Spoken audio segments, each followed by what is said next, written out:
How's this week been off the back of a winning start last week up at Falcons?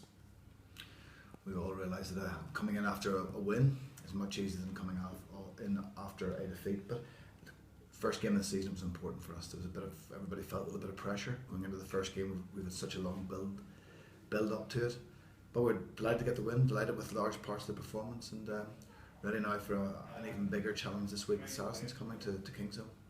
3 more players back from the World Cup. What's the plan with Messrs Laidlaw, Hook and Moriarty?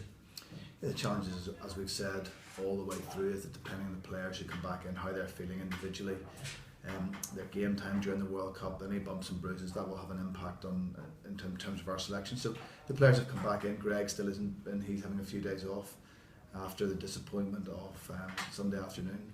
But we've got now that our squad is looking stronger and stronger every week.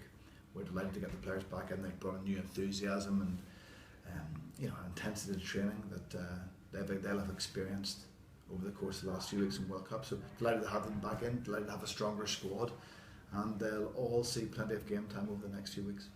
And someone like James Hook, who did quite a bit of pre-season here, presumably a little bit easier for him hopefully to adapt back than say Greg Laidlaw, who's been away for so many months with Scotland.